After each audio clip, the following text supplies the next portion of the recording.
المقام العراقي. اليوم حقيقة أتحدث ليس فقط عن المقام العراقي، إنما الفرقة التي ترافق قارئ المقام العراقي. نبذة مختصرة عن تاريخ المقام. المقام ظهر لنا في الخلافة العباسية عندما كانت بغداد هي منبر الثقافة ومنبر العلم، وما زالت لكن الظروف المقام العراقي هو ليس نقول مثلا نموذج عن مقام الحجاز مثلا. في الوطن العربي عندنا مقام الحجاز هو عبارة عن أبعاد موسيقية تغنى مثلا في كل الوطن العربي، لكن في بغداد تختلف. مثلا عندما نقول مقام الحجاز هناك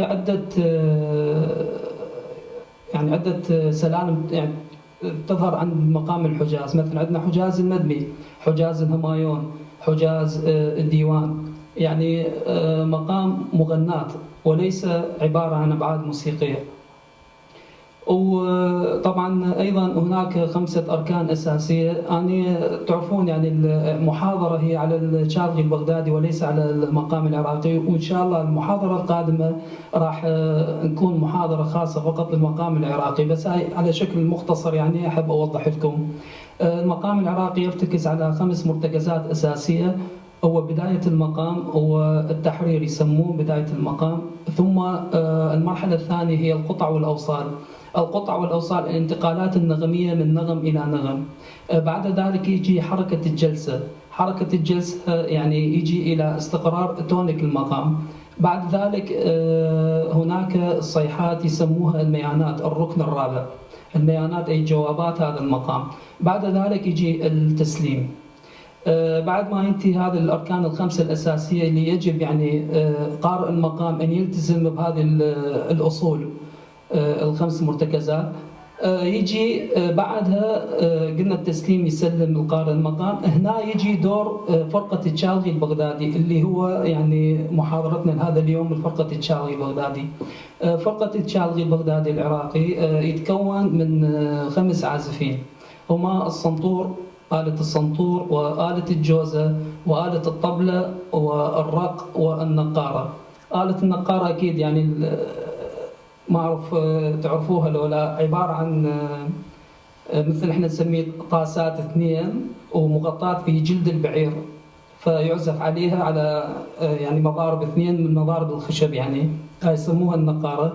أنا تمنيت لو اكو شاشة وجايب اللابتوب أعطيكم إن شاء الله المحاضرة القادمة، أعطيكم النماذج وكلها بس هاي أشكر الأستاذ رفعت المندوي، اتصل بي البارحة وقال ضروري لو تجي شارك ولو عندك 20 دقيقة فاحنا ان شاء الله مع المحاضرات القادمة راح يكون اقل شيء 2 ساعات نشرح عن هذا التراث. الشاذلي البغدادي مثل ما قلنا هو بعد ما قارئ المقام اللي يبدي اداء هاي الاركان ال5، هنا قارئ المقام ياخذ بعض من الراحة. وهنا الشاذلي البغدادي هي لها الدور اللي تغني البستات العراقية. مثل حضرت لكم نموذجين من الغناء الشاذلي البغدادي، ومن ضمنها مثلا على شواطئ دجلة مور ودجلة شصب النيل، تكون غناء جماعي. وعلى فرقة الشاذلي البغدادي لازم يدركون دراكة خاصة في مرافقة القارئ المقام العراقي. مو أي موسيقي يجي يعزف وراء قارئ المقام. احنا عندنا كثير موسيقيين في العراق، ومن ناحية التكنيك ومن ناحية المهارات الفردية، لكن عندما يأتي في أصول المقام العراقي هذا له دراسة خاصة.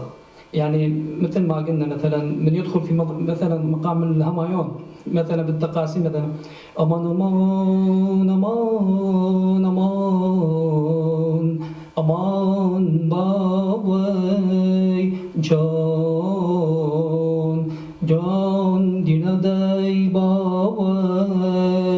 هنا الفرقة الموسيقي اللي يعزف بالشاذلي البغدادي لازم يهيئ اكو قطعة بعد هذا التحرير بالمقام الهمايون، يجي قطعة الحجاز ديوان مثلا. لازم هذا هنا شنو الموسيقي لازم يكون دارس هذا الاصول ال5 اللي تحدثنا عنها، يعطيه ايعاز للمطرب. مثلا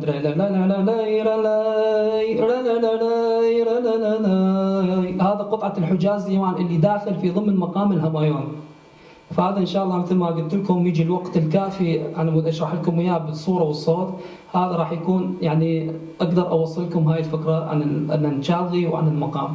وبالاضافه عندنا من ابرز الاسماء الموسيقيه في التشاذلي البغدادي عازفين السنطور الاستاذ سعد عبد اللطيف، الاستاذ وسام ايوب، وكذلك الاستاذ يوسف. وبالاضافه لعازفين آلة الجوز اللي برزوا في ضمن التشاذلي البغدادي الفنان الله يرحمه الاستاذ شعوب ابراهيم، والاستاذ محمد قمر، والاستاذ بار هاشم الرجب على آلة السنطور ايضا من خبراء المقام العراقي هذا. فان شاء الله يعني وصلت ولو فكرة بسيطة عن هذا الشيء لكم، وأوعدكم إن شاء الله المحاضرات القادمة راح يكون على شكل أوسع، وتعرفون يعني يضيق الوقت.